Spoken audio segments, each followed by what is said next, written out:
Subtle skills, big results. Welcome to the Ninja Selling Podcast. Welcome, everybody, to the Ninja Selling Podcast. Thanks for joining us again. If you are brand new to this podcast, welcome. If you're new to Ninja Selling, head over to ninjaselling.com. You can learn all about everything that's about. And if you want to join an incredible community of people who listen to this podcast and enjoy it and converse and collaborate, you can head over to Facebook and join the Ninja Selling Podcast group. That's where you can find Garrett and myself. And speaking of Mr. Garrett, good morning, sir. How are you? Good morning, man. I'm doing great today. The world is turning. The sun is shining. It is a good day, my friend. That it is, man. We got sunshine in South Carolina. It's getting hot and humid, which is, there's pros and cons to that for sure. But definitely we can feel like we're in full spring and summer's going to be coming at some point. I'm sure everybody out there listening is also experiencing their seasonal transitions, which that comes with a lot of real estate activity too, you know, which is something we're going to be talking about today as well. Well, Matt, let's jump right into this topic, man. I'm excited. Yeah, let's dive in because I think this is a fun one, talking about kind of the language around how we talk about our people in real estate, how we talk about potential clients, terms like lead, terms like looky-loos. and all of these things that we kind of label people with, whether it's coming to an open house or somebody calling in on a sign or, you know, whatever it is. And I think if we take a look at this, Garrett, and dive into like, well, how do we also sometimes apply this to people who are sitting on our warm list and other areas of our business where maybe we're mentally putting up these roadblocks that really don't need to be there and could be inhibiting our opportunity to attract more business with these folks? This whole episode came about because we were kind of talking about looky-loos and things like that, and it came up, and I made the comment of, you know, what if we just retitle them as dreamers? Mm-hmm. Because at the end of the day, you know, anybody who walks into an open house, and we make this assumption quickly, Matt, we watch them walk away in, and we size them up and we go, okay, in our mind, on a scale of 1 to 10, are these guys going to be buyers at the end of the day here? Are they going to want to write a contract? Or are they looky-loos and they're just kind of coming in and just like wasting my time? Right. And I find this like assessment happens so quickly. And there's some agents out there that say, okay, no, I'm going to take some time and I'm going to ask some questions. But at the end of the day, there's a lot of assessment going down of, is this a waste of my time right now? Or is this going to lead me to business? And we're constantly evaluating our time and the value to us, which I think is really an interesting perspective where we go, okay, take us out of the equation for a second here.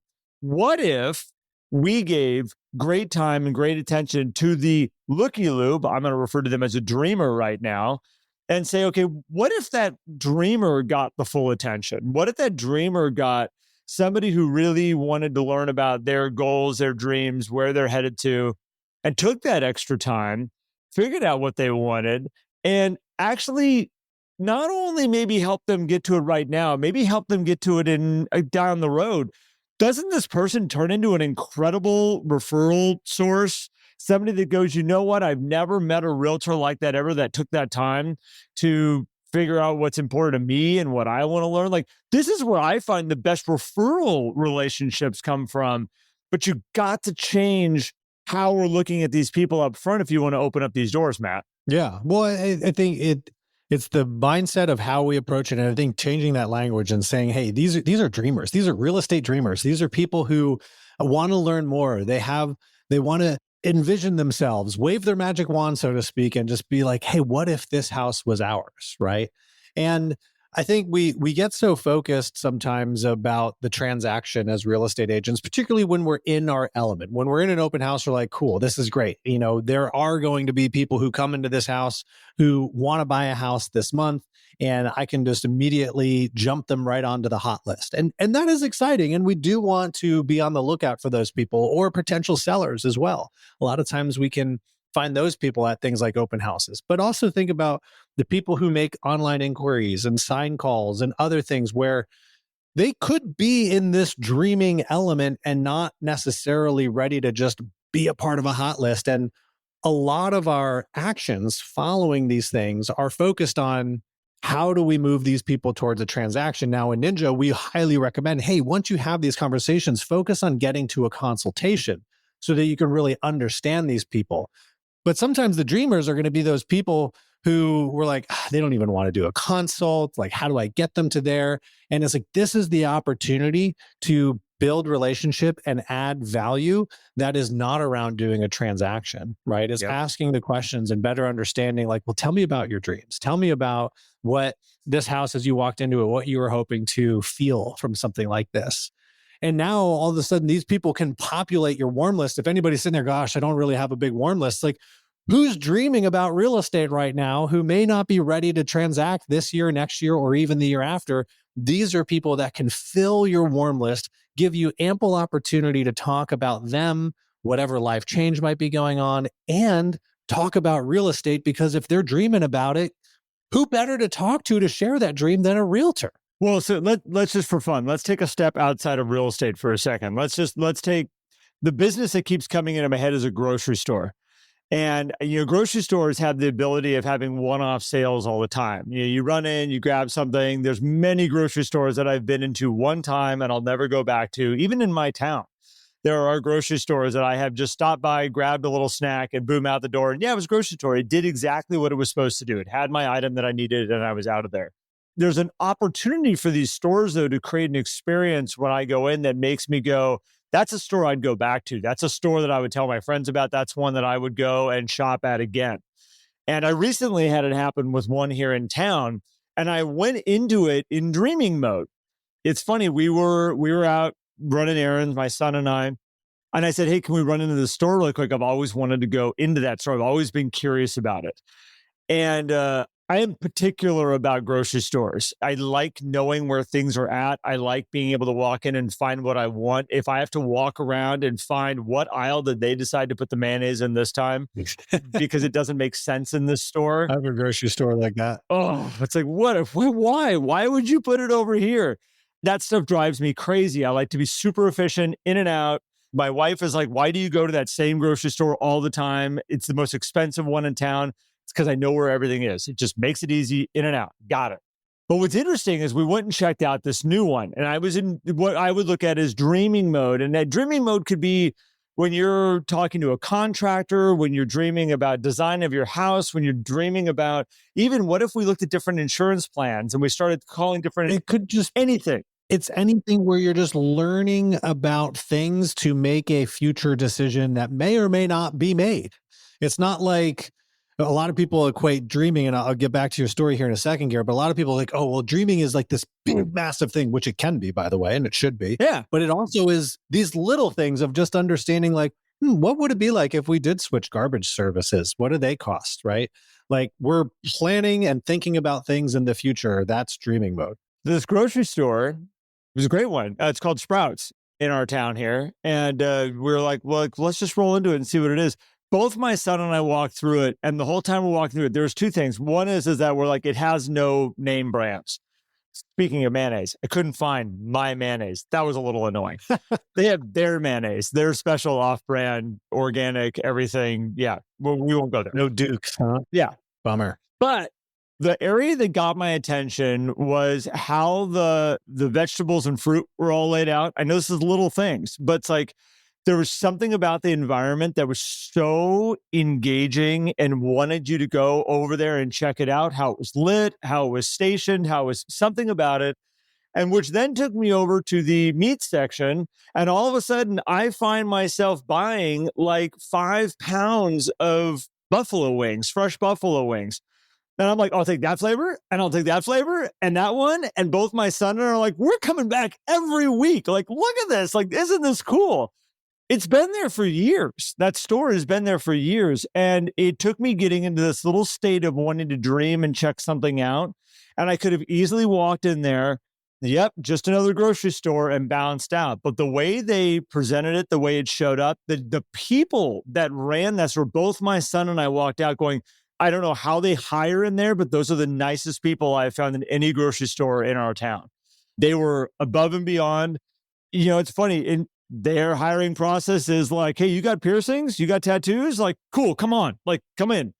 They were the nicest people, like all the stereotypes that you would be like, wait, what? Nope. They blew them all out of the water. Genuinely, amazingly nice people. I loved every aspect of it. They have won me over. And I think that this is the opportunity when you're working with dreamers, is that instead of a looky-loo of is there a sale or is there no sale here, dreamers are searching for something. They're looking for something. They're checking things out. They're trying to figure out, is there something better out there? And that is your opportunity that sits in front of you right now to say, like, look, is this somebody who I can turn into a forever client for me? Somebody that will do business with me and refer their friends and family to me? Just like I have told people, if you haven't gone to Sprouts, you should go check it out. By the way, get the chicken wings. They've got these black garlic pepper ones. Oh, they are amazing. That's what you can get from a dreamer. And I think that we shut them down too fast. And I've seen this in every single industry. I've had contractors come over to give me bids. And when they realize really quick that we're just in dreaming mode, they're like, moving on to the next house. I don't want to deal with that right now. And we're like, where did they go?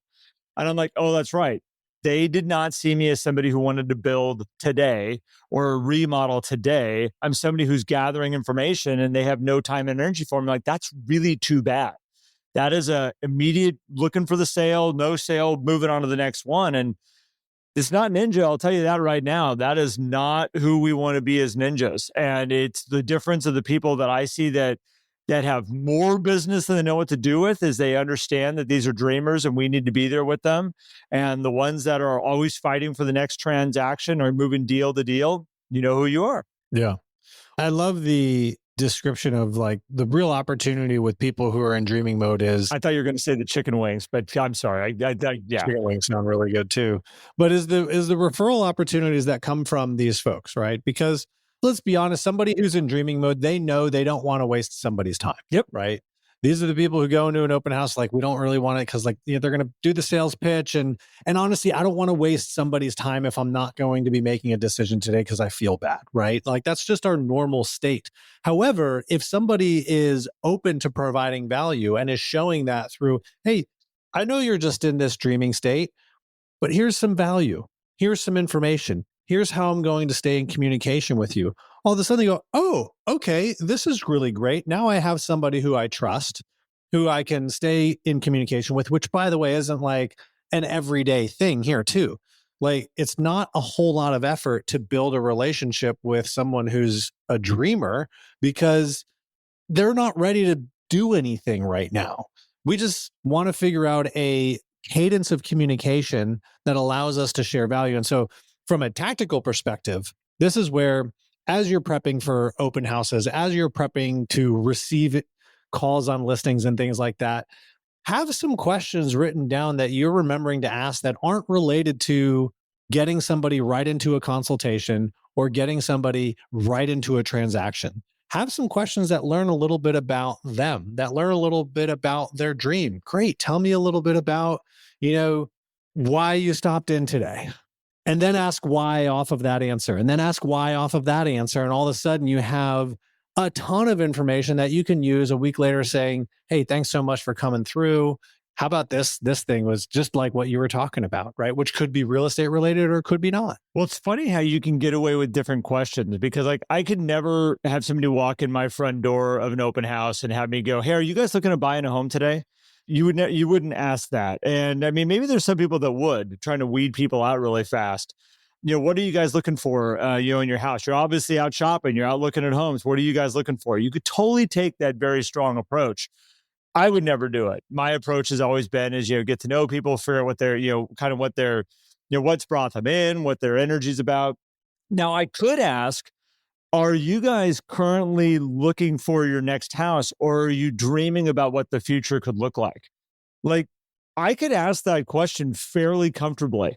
And I think it actually could break down some barriers with people where they're like, would have the option of, we're actually dreaming right now. Like we're just thinking about what the future could look like. How cool is that? Like, I love working with people that are in that stage and are kind of looking at what the possibilities of what the next home could look like, the next area they could live in. Do you guys currently live here? Do you live somewhere? Oh, you're traveling from out of town. Like, tell me about where you currently live right now. Like it's the sales pressure has just completely been taken off when you give an opportunity of, is this about finding the sale right now? Which again, I've been in lots of open houses and it's like, oh my gosh, they're on me like a wet t-shirt. Like, get off of me.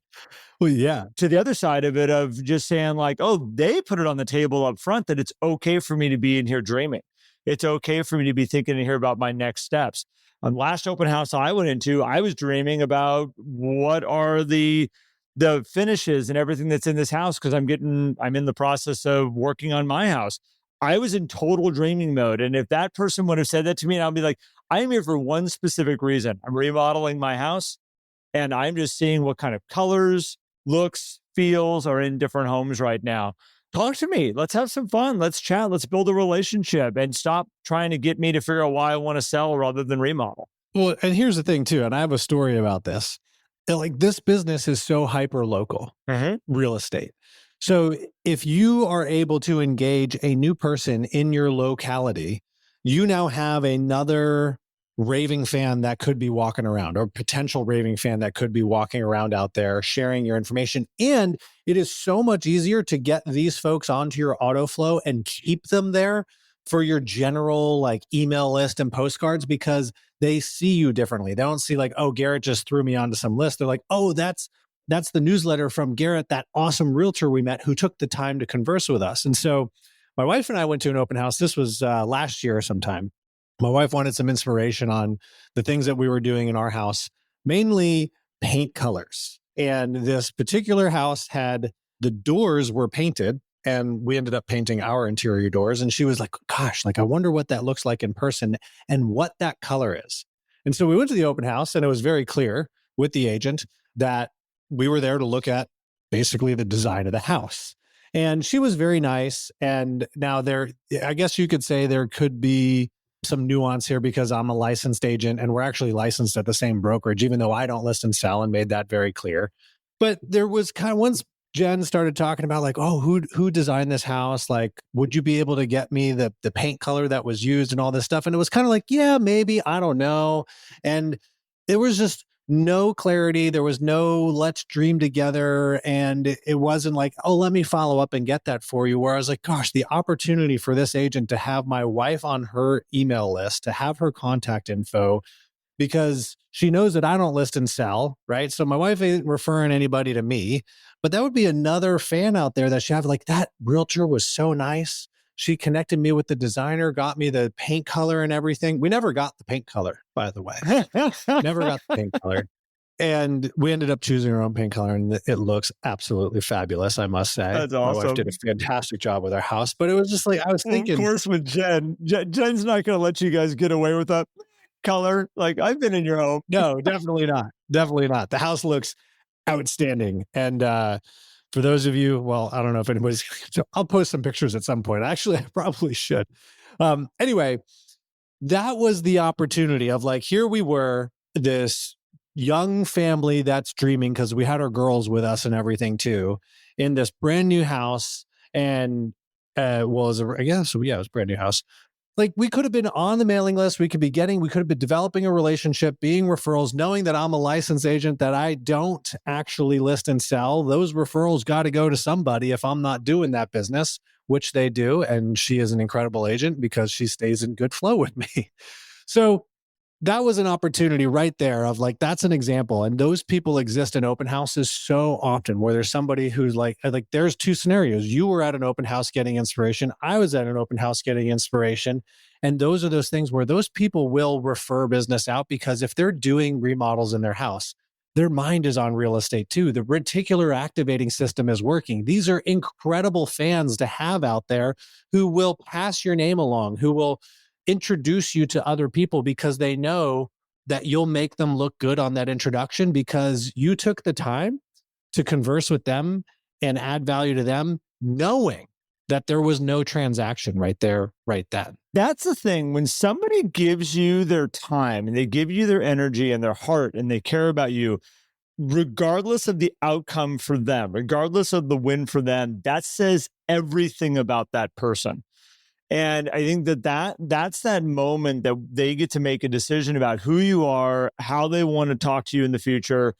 I mean, we all know it when somebody's talking with us because there's a potential of a win. And the minute they see that win go away and they disappear, it just feels icky. It just is like, oh, okay, I get it. Yeah. I meant nothing to you except for this potential sale. And I think, Matt, we did an episode on this way long ago. And as we make our transition here, I think we need to bring it back and do another deep dive on it. But I think it's the difference of being a hunter gatherer to being a farmer. Mm-hmm. And, when you look at a hunter gatherer, they're out there with their, little basket, and they're looking for berries, and they're looking for snacks, and they're looking for, food. And they come back with whatever they got in that immediate time.